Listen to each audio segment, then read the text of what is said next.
susundin anuman ang suliranin.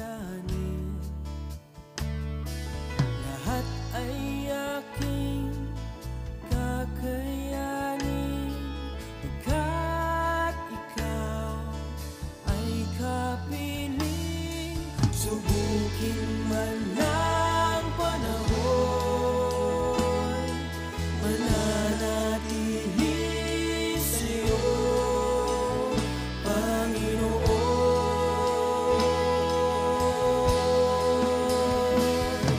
Walang alinlangang maglilingkod, walang pangambang sa'yo ay susunod.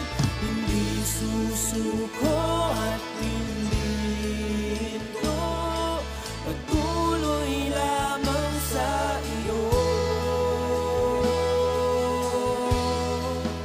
Panginoon.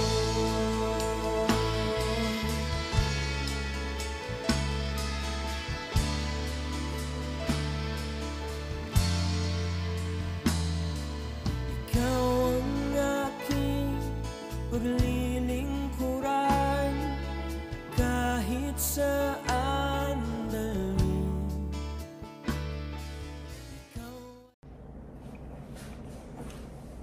Isang pagpalang araw po sa bawat isa sa atin. So, welcome po sa ating programa na Tinig ng Pag-asa. Ano po? And sa araw na ito ay atin pa rin patuloy na i-discuss ang topic na victorious, not defeated. Amen? So, ang bawat mo isa ay inaanyahan natin na dumulog po sa presensya ng ating Panginoon sa ating kalagitnaan sa gabing ito. Bago po tayo mag-aaral ng salita ng Panginoon ay mananalangin po muna tayo. Dahil ang Diyos na makapangyarihan sa lahat, maraming salamat o Diyos sa araw po na ito, Panginoon, na iyong pinagkaloob sa bawat isa po sa amin. Lord, ang amin pong pag-aaralan na iyong salita sa araw po na ito, Lord, ay magrema po sa buhay namin. Lord, ito po ay magbigay sa amin ng encouragement. At Panginoon, ito po ay amin panghawakan sa mga pagsubok ng buhay namin pong pinagdadaanan, na kung saan, Panginoon, alam namin merong Diyos na kung saan buhay sa buhay namin. At ang Diyos na magbibigay na lahat ng katuparan ng amin pong mga inaasam na solusyon sa bawat pong pinagdadaanan po namin. Salamat dakilang Diyos dahil ikaw ang magmanifest at ikaw ang magpala ng iyong salita sa gabing ito. At salamat din, Panginoon, dahil Lord, ikaw lamang ang madadakila sa aming kalagitnaan. At ikaw lamang ang aming laging sasambahin, pupurihin at dadakilaan, Panginoong Jesucristo. Salamat. To you all be the glory, praises, and thanksgiving. In Jesus' mighty name, amen and amen. So, good evening po ulit sa bawat isa sa atin. And ang ating pong Bible verse, doon pa rin po tayo sa Isaiah 54:17. So, dito po, kinuha natin siya sa Good News Translation. Sabi po dito, sa Good News Translation ng Isaiah 54:17 ay sabi dito, "But no weapon will be able to hurt you. You will have an answer for all who accuse you. I will defend my servants and give them victory." Amen. Sa Tagalog po, sabi dito, "Ngunit mula ngayon, wala nang sandatang gagamitin laban sa iyo, at masasagot mo ang anumang binibintang sa iyo. Ang mga lingkod ko ay aking ipagtatanggol, at sila'y bibigyan ng pagtatagumpay. Ito ang sinasabi ni Yahweh." Amen? So, ang ating pong pag-uusapan sa araw po na ito, na kung saan ang title po natin is A Victorious Promise of God, or Victorious Promises of God. Amen? So, alam po natin, yung book ng Isaiah ay nahahati po yan sa tatlong parte. Okay, yung part 1 niya, which is yung chapter 1 to 39. So, ito yung pagbabanta ng pagsakop ng Assyria. So, tapos ito ay hindi lang doon sa pagsakop, or sa banta sa pagsakop ng Assyria, kung hindi yung disobedient mismo din ng taga-Juda, sa mga kautusan ng ating Panginoong Jesus. Nandyan yung kasalanan, no? Kawalan ng tiwala sa Diyos, ano? So, at doon din sa chapter na yon ay magkakaroon ng direction, no? Or ng distraction, I mean, doon sa mga disobedient nila doon sa ating Panginoon. And dito si Isaiah ay tumatawag sa Joda, ano, sa mga taga-Joda na maging matuwid, no? To be righteous. At nandito rin nakasaad sa chapter na ito ng 1 to 39 yung tinatawag natin the coming of the ideal king, ano, for worldwide peace, which is ito po yung ating Panginoong Jesucristo. Amen? Ang part 2 naman ng ating pong pinag-aaralan na book na Isaiah, na composed siya ng chapters 40 to 55, ay alam po natin din na ito ay pagtapon or pag-exile, no, ng mga taga-Juda sa Babylonia. At doon sa lugar na yon, sa Babylonia, ay nawawalan sila ng pag-asa. Amen? And na-proclaim din ni Prophet Isaiah na palalayain sila ng ating Diyos at ibabalik sa kanilang tahanan sa Jerusalem, ano, para magkaroon ng mga panibagong buhay ang bawat isa sa kanila. And syempre, nakasaad din doon yung tungkol sa ating Panginoon, no? Sa Diyos natin o sa Panginoon natin ng kasaysayan, ano? And nagsasaad ng tungkol sa lahat ng lingkod ni Yahweh. Amen? Yung chapter na yon. And yung last part naman ay tungkol naman sa mga taong nakabalik sa Jerusalem at naghahanap ng katiyakan na tuparin ng ating Diyos, no? Ang kanyang pangako. So, pag-iral din, ano? Pag-iral din ng katwiran o righteousness, at the same time yung justice na tinatawag. Amen? Pero yung pinaka-chapter 54, na kung saan yung kinuha natin na pinaka-verse natin, 54:17, yung pinaka-chapter po nun, ay patungkol yun sa pangako na may pag-asa sa mga taga-Jerusalem, no? So, bakit may pangako, ano? Ano ba yung nararanasan or estado ng taga-Jerusalem that time? Okay? So sabi doon sa Isaiah 54:11, ano? Sabi dito, the Lord says, O Jerusalem, you suffering, helpless city, with no one comfort you. So ibig sabihin, ang estado po pala ng lugar na yon, okay, ng taga-Jerusalem ng that time is they are suffering, number one. They are helpless and they are not comforted. Sa buhay po natin, ano? Marami pong suffering ang buhay po natin, na maraming pinagdadaanan, mga pighati sa buhay, mga pagsubok sa buhay, na minsan akala natin very helpless na ang bawat sitwasyon ng buhay natin. At walang nagko-comfort. So, maaring ang sitwasyon ng buhay natin ngayon ay parehas na sitwasyon ng buhay ng mga taga-Jerusalem noong time na ito na ating pinag-uusapan. So, wag po kayong mag-alala, no? Dahil sa bawat pagsubok ng buhay po natin, we will always see victorious, ano? We will always, magkakaroon talaga tayo ng victory, no? Pan-victory, dahil na ito ay pagdaraanan lamang natin at walang ibang makakatulong sa atin kung hindi ang Panginoon. Kaya po titingnan natin, ano, yung mga pangako ng ating Panginoon ito, at let us be motivated, let us be encouraged, ano, by the Word of God through this title natin, Victorious Promises of God, ano, based doon sa context po natin. Amen? Kaya makinig po tayong mabuti, ano? So, Victorious Promises of God's. Anong unang-una po natin na makukuha dito? We have only 4 points na pag-uusapan. At ang 4 points po na yon, syempre, doon po natin makikita sa pinaka-main na verse po natin. Hati-hati lang po natin, ano? Una is, no weapon will hurt you. Amen? That is number 1. So, number 2, you will answer all who accuse you. Yan yung pangalawang pangako doon ng ating Panginoon. Una is, no weapon will hurt you. Pangalawang pangako is, you will answer all who accuse you. And pangatlong pangako niya, I will defend my servants. So, didipinsahan niya, no? Yung kanyang mga lingkod. And yung pang-apat na pangako doon sa verse na yon, I will give victory. So, isa-isahin po natin yung apat na yon, na kung saan yan po yung pag-uusapan natin sa gabing ito. Alright? So, yung number 1, ano?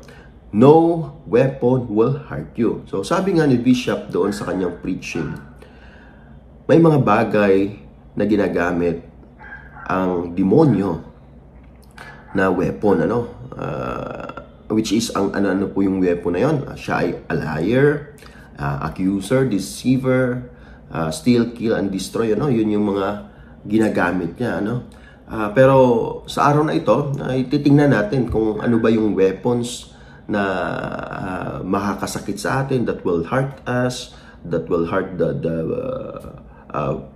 person's body, emotions, and whatsoever, So, dalawang bagay lamang po, Una ay any weapon that will hurt your physical body. Okay? That will hurt your physical body. Anong klaseng ito? Of course, literal, mga sandata, swords, syempre, mga guns, bombs, or whatsoever pa na ginagamit sa panggera or whatsoever, So, yun yung mga bagay na yun na kung saan masusugatan ka, talagang masasaktan ka, okay? And pangalawa, na kung saan very usual sa buhay ng tao is yung tinatawag nating sickness and disease. Siyempre, pag may sakit ka, pag may disease ka, so nagsasuffer, medyo nahihirapan yung katawan natin, It will really hurt, yung ating katawan. Amen? So, yun po yung una. And pangalawa is the weapons of words. Ito po yung pinakamatindi, weapon of words. Sabi nga sa Kawikaan 18:6-8, sabi po dito sa Tagalog, ang labi ng mangmang bunga ay alitan, at ang kanyang bibig hatid ay kaguluhan. Kanyang bibig maghahatid sa sariling kasiraan. Kanyang labi na may isang bitag na kahuhulugan. Ang chismis ay masarap pakinggan, gustong-gusto ng lahat na pag-usapan. Amen? So dito, talagang makikita natin na the root cause kung bakit nagkakaroon ng alitan, nagkakaroon ng siraan, is through our words. So nakalagay pa nga, ang chismis daw ay talagang masarap pakinggan. Talagang yung chismis, hindi, hindi nawawala. Mula noon pala hanggang ngayon, nandyan talaga yung chismis, But one of the most powerful weapon we possess in our life is our mouth. Yun po talaga yung pinaka most powerful weapon. Either it can speak life or it can speak death sa bawat isa sa atin. Either it can bring positive affirmations sa mundo, or di naman kaya it will tear around those, kumbaga pwedeng mawasakin yung mga nakapalibot sa atin, through the way we speak, the way we deliver a message, kung minsan misinterpret, So, yun po yung pinaka-gravity na weapon, minsan ginagamit ng demonyo sa bawat isa po sa atin. Amen? And, syempre, ang atin pong laging tatandaan po dito ay we have to think before we speak. So, minsan kasi may mga bagay po, na lumalabas na lang na wala tayong pakundangan minsan sa mga sinasabi natin, kung saan ay nakakasakit na pala tayo ng damdamin ng ibang tao. So kung meron man po mga attitude pa tayo ng mga ganon, so hindi pa po hulihang lahat, para magbago tayo, para magkaroon pa tayo ng changes. Kasi bilang isang Kristiyano, ang buhay ng Kristiyano ay hindi pa urong, hindi pa sulong. Amen? So pag nagkaroon ng rebuke, nagkaroon ka ng tinatawag na pagkakamali, so let us accept and then let us change. Okay? Let us change the way we think, let us change the way we speak, the way we deliver. So tandaan po natin lagi na bilang isang Kristiyano, there is always gentleness sa mga salita, sa mga binibitawan natin, para iniingatan natin na hindi po tayo makasakit ng damdamin ng ibang tao. Amen? Pwede naman natin i-rephrase yung words para hindi siya very brutal, or hindi siya very hurting doon sa tao na sasabihan natin. With love, kumbaga. Okay? Sasabihin natin ng with love. Amen? Kasi yan yung gusto talaga ng demonyo, di ba? Sabi niya doon sa John 10:10 is destruction talaga ang gusto niya, Kaya pag nakabitaw po tayo ng mga salita na hindi magaganda, so we will not be victorious. Instead of victory, destruction po ang atin pong makukuha o makakamtan doon sa mga bagay na yun. Amen? And Our Lord doesn't want distraction sa buhay ng bawat isa po sa atin. Amen. Ang gusto niya po, tayo ay maging victorious sa whatsoever man na pinagdadaanan po natin sa buhay. Amen. So, we know then sa buhay natin na lahat po ng bagay sa mundong ito ay likha ng ating Panginoon. You know? The world, everything in the world, siya may likha. So, ibig sabihin po, even the weapons, He also created kasi sinabi niya rin yun sa kanyang salita, di ba? Isaiah 54:16, di ba? Sabi niya doon, I created the blacksmith who builds a fire and forge weapons. You know? I also create a soldier who uses the weapons to kill. So, siya ang nagkikreate ng blacksmith, siya rin ang nagbibuild ng fire and forge dun sa mga weapons na yon. At syempre, yung soldier din nagagamit doon sa weapon na yon na kung saan willing to attack and willing to kill. Okay? Ang tanong, kung siyang gumawa ng weapons na yon, bakit we are being attacked by those weapons, mga kapatid? Okay? Yan yung tanong. Pero sasagutin din tayo pa rin sa salita ng ating Panginoon. Kung babalikan lang natin, ulit yung aakyat lang tayo ulit ng isang verse. Kanina, verse 16. Ngayon naman, verse 15 yung ating babasahin. Sabi dito, whoever attacks you does it without my consent. Amen? Does it without my consent. Hallelujah. Ibig sabihin, kahit siya man po ang gumawa ng lahat ng mga bagay dito sa mundo, even yung sandata, even si Satan, he created. So, ginagawa yung pag-atake sa buhay ng bawat isa sa atin nang walang kapahintulutan ng ating Panginoon. At ang pangako ng Panginoon doon sa 15, whoever fight against you will fail. Kaya take hold, mga kapatid. Kung meron ka mang pinagdadaanan ngayon na pagsubok na suffering, katulad doon kanina sa ating estado ng Israel, Jerusalem, na kung saan maaring estado rin natin, we are suffering, we are helpless, we are not comforted, take hold. Amen? Take hold. Huwag tayong mawala ng pag-asa. Kasi yung mga bagay na yon ay hindi pinapahintulutan ng ating Panginoon. At ang pangako ng Panginoon natin, whoever fight against you will fail. Hindi sila magtatagumpay. Amen? Ito kasi po yung pinaka divine na pag-ibig ng Diyos eh. Kahit na siya pa yung may create or siya pa ang nag-create ng lahat ng bagay dito sa mundo, ay binigyan niya ng free will. Ano? Okay. Lahat ng tao may free will na mamili. Free will between to choose between good and evil. Ano po? So, minsan kasi na abuso po natin yung freedom na yun, ano? Yung free will na yun na binigay ng ating Panginoon.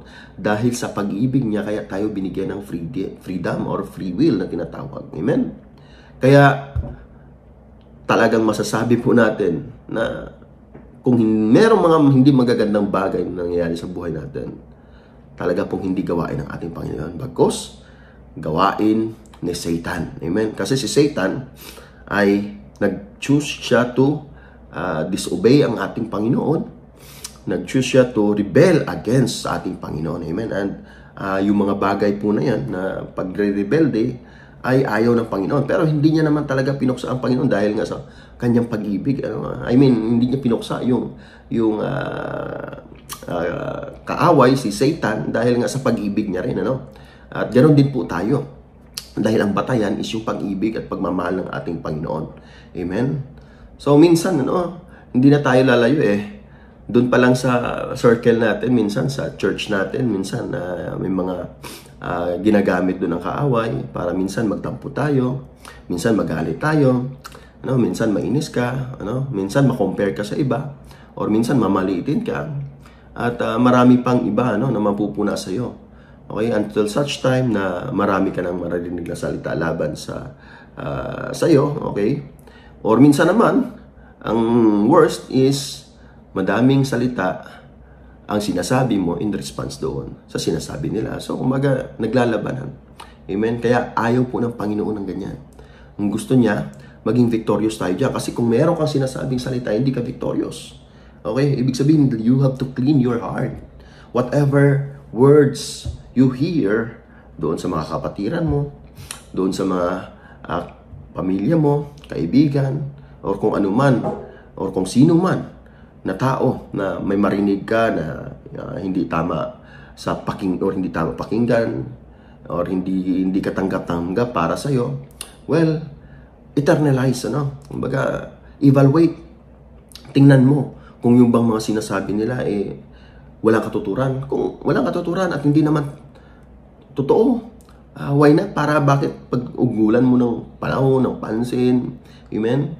So, kung mga bagay na yun ay hindi naman pala totoo, hayaan mo sila. Amen?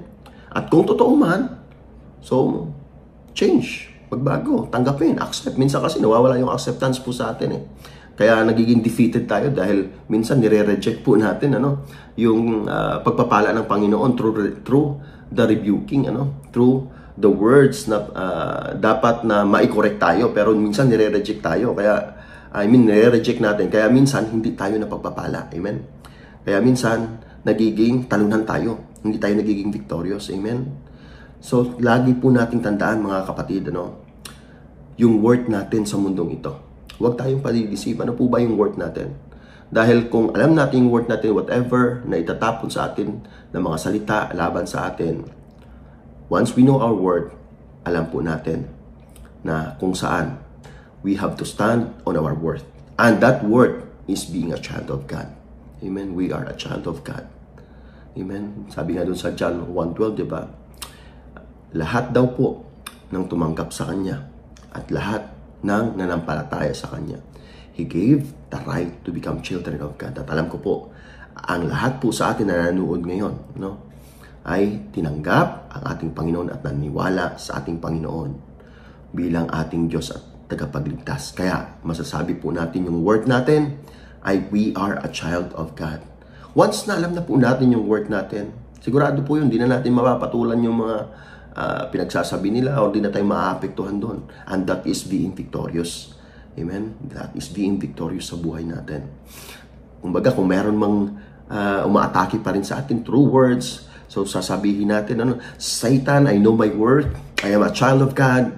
Kaya I reject any attack by whatever weapons dahil walang consent yan sa ating Panginoong lumikha. Amen? Kaya lagi po nating tatandaan, walang anumang weapon ang makakasakit sa atin dahil pangako po ng ating Panginoon yan. Okay? God's promise us to be victorious in any weapon that will hurt us. Amen po ba? So, yun po yung una, yung number 1. Now, sa number 2 na ating pag-uusapan ay sabi dito, you will answer all who accuse you. Okay? Sino na po ba sa atin ang naka-experience na naakusahan? Ano pong pakiramdam pag ikaw ay ina-accuse, inaakusahan? Pwede kang maaring magiging angry ka, magagalit ka, mapofrustrate ka, malulungkot ka, ma-worried ka, and worst is magkakaroon ka ng takot or fear, na kung saan yung mga bagay na yan ay hindi para sa ating Panginoon, Pero wag po kayong mag-alala dahil sabi nga sa Isaiah 54:15, justice and right will make you strong. Amen? So kahit na may sinasabi na accusation against sa'yo, justice will always prevail. Amen? And sa justice na yan, at yung tama, okay? It will make you strong, And ang pangako din ng Panginoon doon sa verse na yon ay you will be safe from oppression, So pang-aapi, amen. So you will be safe. Now dito po I have a testimony po dito, regarding dito sa accusation na ito. Actually ngayon ko lamang po ito ite-testimony. Okay, dito sa online, maring yung iba natin nakapatiran dito sa sa Camellia, alam na po ito. But pailan-ilan pa lamang po. But anyway, ikikwento ko po sa inyo yung glory ng Panginoon dahil sa Panginoon napagtagumpayan po natin yung accusation na ito. And for the glory of God, hindi niya tayo pinabayaan. Amen. The Lord will always fight for us. Amen. So, ito pong aking testimony, ay patungkol po sa isang client po namin, since we are in the field of construction industry, ay merong isang client last year, na nagpagawa sa amin ng kanyang bahay, 2 palapag, tapos may basement.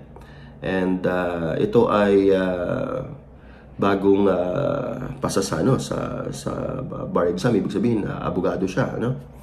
And sa mga transactions namin, o mga una-una pa lang, marami siyang hinahanap at marami siyang, kumbaga, tinitingnan doon sa contract natin. But praise be to God, ano, yung contract po namin, ano, ay binigyan tayo ng wisdom ng ating Panginoon doon kung ano yung kailangang ilagay, kung ano yung dapat na ganito lang, ganyan lang. So, kumbaga, detailed po yung ating contract. Kasi po, ang ginawa niya sa amin, may mga bagay or mayroon siyang mga out of package or out of contract na gustong ipagawa na kung saan hindi namin ginagawa.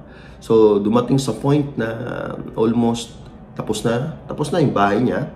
At for turnover na sa kanya, ang gagawin na lang ay, syempre, bago i-turnover, magkakaroon siya ng inspection, magko-comment siya, oh, ito, pakiayos muna ganito, paki-repaint muna ganito. So, ang problem lang ay yung kanyang inspection, since hindi nga siya sa field ng engineering, architecture, or whatsoever. So, grabe, sobrang selan, no? So, wala lang tolerance na tinatawag. Since nasa construction, meron naman pong tolerance, ano po.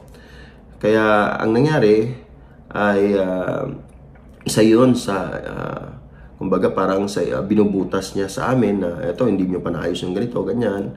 So, hindi nyo pa gagawa ng ganito. Kumbaga parang yun po yung ginagawa niyang way para magkaroon ng compromise agreement na sige, gawin nyo na yung pinapagawa ko, even wala sa contract yan. Kasi nga marami naman kayong ganito, ganyan. So, yun po yung nangyayari. Pero before noon, marami pa pong mga instances na hindi ko na lang sasabihin, ano. So, in short, after noon, may mga pagbabanta siya. Kakasuhan namin kayo. So, dahil hindi ganito, ganyan. So, sabi namin, nasa sa inyo po yun kung ano po yung inyong stand. Dahil ang atin naman ginawa ay based doon sa package natin, based doon sa contract natin. At out of the context, out of the contract. So, that is subject for another package yan, or another contract yan. So, na kung saan hindi nakasama doon sa package natin. Okay, so, syempre, since limited ang budget niya, ay gusto niya makatipid, at hindi natin alam kung may merong personal interest siya. And yun nga, doon sa banta niya ay tinutuon niya nga, so kinasuhan niya kami. Ang malupit pa, hindi civil case ang kinaso niya sa amin. Bagkos ang kinaso niya po sa amin ay syempre isa nga siyang abogado, marami siyang po pwedeng gawin doon, pag-aralan doon para po pwede niya kami makasuhan ng kung ano yung gusto niyang ikaso sa amin. So kinasuhan niya kami criminal case. Kalain mo yung criminal case. So nung matanggap namin yung letter galing sa prosecutor, yung SOMO na tinatawag sa prosecutor's office, syempre po first time po natin doon, simple lang naman, hindi ka lang makatulog sa gabi, amen, sa mga unang gabi, amen, iisipin mo, paano na ang pamilya kung halimbawa na matalo kami dito, saan kami kukuha ng abogado. So, since na wala pa po tayong mga kakilalang abogado that time, ay kumbaga nagtitingin-tingin po tayo na para madepensahan po. Okay? Madepensahan yung stand natin na kung saan tayo masagot natin yung accusation sa atin. Kasi since yung labanan na through legal, Now, hindi rin tayo pinabayaan ng Panginoon. Amen? Siya rin ang nag-provide ng abogado, na kung saan ang abogado pala na yon ay kaibigan ko rin. Amen. So, napag-alaman natin na itong kaibigan ko ng college ay pumasa rin sa bar exam. And yun po yung nakuha natin. Hindi tayo pinapabayaan ng ating Panginoon. Yun po nakuha nating abogado. And hindi lamang sa isang sa prosecutor siya nag-file ng case. Bagkos, nag-file pa siya sa PICAB, nag-file, marami po siyang na-file. Kumbaga, shopping forum ang ginawa, dahil nga siguro ginamit niya yung kanyang pagiging abogado para magkaroon maring maging experience niya sa amin, ano, para sinubukan niya kami, ano. So, pero syempre, the truth will always prevail, ano po.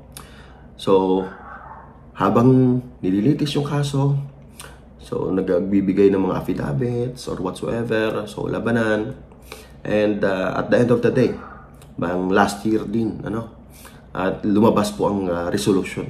At lahat po yan sa PICAB, sa prosecutor's office, amen, ay napanalo po natin yon, napanalo po ng ating Panginoon, amen. Kaya nga sabi ko, the Lord will fight for you, pero yung mga time talaga na yon, ang ating pong sinasandigan lang yung salita pa rin ng Panginoon sa Isaiah 41:10, sabi doon, fear not, ano, kasi grabe yung takot po namin na yon. Fear not, for I am with you. Do not be dismayed, for I am your God. I will strengthen you, I will help you, and I will uphold you with my righteous right hand. So, syempre, dahil sa takot, nagkaroon po ng peace, even na dumadaan po kami sa stage ng buhay na hindi maganda, sa stage ng buhay na inaakusahan ka, sa stage ng buhay na kung saan gusto kang ipakulong, gusto kang siraan, amen. But nandyan ang Diyos natin na buhay, amen. Sabi nga, be still, ano, and know that I am God. Kaya yun po yung aming pinanindigan, yun po yung amin hinawakan. Sabi namin, may Diyos kami na buhay, at ang Diyos namin ang magtatanggol sa amin, amen. At as a result, so after doon sa decision ng prosecutor's office, hindi pa siya natigil, ano, nag-file pa ulit ng petition. Then sa petition po na yon ay ganun pa rin, binasura pa rin. Kumbaga sa higher court na. Nilapit niya sa higher court, and praise be to God pa rin, ano. Dahil even though nilapit niya sa higher court, ay hindi pa rin po nagtagumpay yung balak na masama. Hindi pa rin po nagtagumpay, no? Yung mga balak na masama sa atin. Alam po natin, ano, na ipipreserve po tayo ng ating Panginoon. Alam po natin na andyan ang ating Diyos para suportahan tayo. Nandyan po ang ating Diyos para ipaglaban tayo. Nandyan po ang ating Diyos para siya ang magbibigay ng wisdom sa atin. Andyan din ang ating Diyos, ano, para masagot natin lahat po ng accusation. Amen. Napakaganda po, ano. Ito po ay buhay po sa akin, na kung saan you will answer all who accuse you. At ito po ay napatunayan ko sa buhay ko, na talagang buhay po ang Diyos sa buhay ko. At siya po ang gumagabay sa bawat hakbang po na ginagawa po namin doon. Amen. So, yun po yung isang tunay na patutuon, no, sa buhay ko, na kung saan the Lord will always answer all that whoever accuse you, siya ang magsasagot. Siya ang magbibigay ng wisdom sa iyo paano mo sasagutin. Amen. So, salamat po sa kapurihan ng ating Panginoon doon sa testimony po na yun. Amen. Pangatlo po, sabi dito, I will defend my servants. Okay? Didefendahan daw yung mga servants. Tayo po ay lahat po tayo lingkod ng ating Panginoon. Amen. All of us na meron pong relationship with Jesus, can be a servant of God. Alam ko po lahat po tayo ay meron pong relasyon sa ating Panginoon. At kung meron pong mga viewers tayo, na hindi pa na-encounter ang ating Panginoon, I encourage you to encounter our God, to soak sa kanyang salita, and let the encounter of our Lord flow doon sa buhay po ninyo. Amen. And dito po, ay even doon sa mga simpleng bagay lamang na ating paglilingkod sa ating Panginoon, we are being called a servant of God. Katulad, syempre, kung sa church tayo, so pag-serve like paglilinis, pag-invite, so pagpapagamit ng tahanan, ng mga resources natin, at lalo-lalo na pagpapatuloy sa paglago ng ating spiritual na buhay, para ma-influence yung ibang tao para sa kaluguran ng ating Panginoon. Amen. So since we are servant of God, we will always defend us, or He will always defend us as He promised. Didepensahan niya tayo. Siya ang magtatanggol sa atin. So alam natin, sa buhay natin, minsan kailangan natin kailangan tayong depensahan ng Diyos. Nangyayari po yan minsan sa buhay po natin. Katulad po ng kwento ni Daniel. So, di ba si Daniel ay sila yung in-appoint na tatlo, na pinaka-highest na mamamahala doon sa kay King Darius. Kaso ang dalawa ay ginawan siya ng tinatawag na butas dahil nga gusto nila mas maging maangat dahil si Daniel ay talagang meron siyang wisdom na pinagkakaloob ng ating Panginoon. Mas angat siya doon sa dalawa. So nandun pa rin talaga sa unang panahon yung mga inggit, hindi nawawala, And dito sa kwento ni Daniel, ang ginawa is nagpasa ng batas or sinuggest nila sa hari na magpasa ng batas, na maglagda ng batas na walang mananalangin, walang mag-worship sa Diyos bagko kay King Darius lang. Pero itong lingkod ng ating Panginoon, na the servant of God, which is Daniel, hindi niya po pwedeng putulin ang relationship niya sa Diyos. Even tayo rin po sana, hindi natin po pwedeng putulin ang relationship natin sa Diyos. Whatever happens, ito, buhay po yung kapalit dito kay Daniel. Na kahit na may utos ang hari at kung ilabag mo yung utos ng hari, ikaw ay paparusahan. Pero hindi nagdalawang isip si Daniel, Bagkos tumuloy pa rin siya sa pag-worship niya, na usual niyang ginagawa, pagsasamba, pag-pray niya sa ating Panginoon. At nakita nga ng dalawa, na may inggit sa kanya, na gusto ng posisyon. Kaya sinumbong sa hari. Ngayon, tinapon si Daniel sa lion's den. Pero praise God, ang Diyos ang nag-defend kay Daniel. Dahil sabi niya doon, pinuntahan siya ulit ng hari. Siyempre, yung hari is close na close kay Daniel. So sa Daniel 6:22, sabi doon, wala pong nangyari sa akin sapagkat ang bibig ng mga leon ay pinatikom ng mga anghel na isinugo ng aking Diyos. Ginawa po niya ito sapagkat alam niyang wala akong kasalanan ni nagawang masama laban sa inyo. Amen. So, nandoon po yung defense ng ating Panginoon. Kaya sa buhay po natin, kung kailangan po natin ng defense, didepensahan po tayo ng ating Panginoon sa lahat ng sitwasyon ng buhay po natin na meron po tayo. Lord, so alam po natin na tapat po ang pangako ng Diyos, mga kapatid. At alam din po natin, our God will be the one to defend us, to make us victorious. Amen. And sabi nga ng Psalms 34:22, the Lord will rescue His servants. No one takes refuge in Him will be condemned. Hallelujah. Okay? Lahat po ng mga lingkod ng Diyos ay pagtatanggol. Okay? Pagtatanggol ng ating Diyos. Amen. Ang panghuli po, ito yung pinakamaganda. Tandaan po natin sa buhay po natin, kung whatever victory man ang nararanasan natin, hindi ito dahil sa gawa natin, hindi dito dahil sa may kakilala tayong ganito, ganyan, or hindi dito dahil sa tinulungan tayo ng ginatawang ganyan. Always remember po that the victory is not our own doing. It is the Lord's doing. Amen. The Lord our God, through our Lord Jesus Christ, gives us the victory in every situation of our lives. Hindi po kung sinong tao, hindi dahil sa sarili nating galing, kakayanan, or whatsoever, kaya napagtagumpayan natin ang mga bagay sa buhay natin, bagkos dahil sa ating Panginoon. Amen. So, naalala po natin yung story ni Moses, Aaron, and Hur, and si Joshua, na nakikipaglaban doon sa mga Amalekites, na kung saan habang itinataas ni Moses ang kanyang kamay, okay, nananalo si Joshua, at nandiyan naman si Aaron and Hur as a support. So, ibig sabihin, yung konsepto po nyon ay nananalangin. Amen. So, nananalangin po sa ating Panginoon. And habang nananalangin po sa ating Panginoon, ang ating Panginoon naman ang nagbibigay ng victory doon sa labanan kay Joshua. Pero habang bumababa, natatalo. Amen. Kaya, huwag natin pong ibababa yung panalangin. Amen. Dahil yun po yung gusto ng Diyos. Maaaring yung victory po na nararanasan natin sa buhay natin sa ngayon, nalagpasan natin yung pagsubok ng buhay natin, nalagpasan natin o naging victorious tayo sa mga sitwasyon ng buhay natin na akala natin wala nang escape, pero nagkaroon ng victory dahil po yan sa mga ibang tao, kapatiran na nananalangin po sa atin. Huwag po natin i-disregard yun.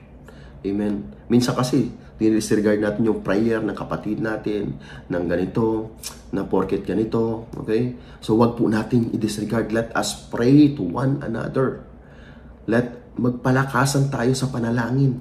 Dahil sa panalangin po na yan yung magbibigay sa atin po ng victory, katulad po ng nangyayari sa labanan dito sa mga Amalekites, kay Moses, Aaron, Hur, and kay Joshua, na prayer lang po sila. At ang Diyos po ang nagbibigay ng katagumpayan sa kanila through their prayers. Kaya wag po nating ibaba yung atin pong prayer life.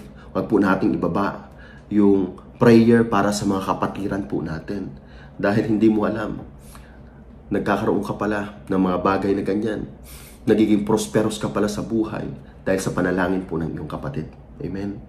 And to conclude dito, mga kapatid, so whatever situation we have right now, wala tayong choice po dyan. Okay? Kung ano man pinagdadaan natin, or kung bakit natin siya napagdadaanan. But one thing is for sure, may lesson po behind yan. Okay? And God will prove His power, that His promise is true to make you victorious in whatever battle or whatever situation you have right now in your life. Amen. Sabi sa Deuteronomy 20 verse 4, "For the Lord your God is the one who goes with you to fight for you against your enemies, to give you victory." So maraming salamat. Tayo po ay manalangin. Dakilang Diyos na makapangyarihan sa lahat, silyuhan mo po ng mayong banal na espiritu ang aming pong pinag-aralan sa gabi pong ito, na ikaw pong malugod. Lord, alam po namin na marami kaming pinagdadaanan na battle sa buhay namin. And Lord, kahit na marami po kaming pinagdadaanan na battles, Lord, we are at peace dahil you are our defender and you are the one who will give us the victory and not ourselves. Salamat, dakilang Diyos. Sa gabing ito, to you all be the glory, praise, and thanksgiving in Jesus' mighty name. Amen and amen. Maraming salamat po and magandang gabi po sa bawat isa sa atin. Mapagpalang araw po. Amen. Hallelujah. Ay aking kakayanin, pagkat ikaw ay kapiling. Subukin man ng panahon, mananatili sa'yo, Panginoon.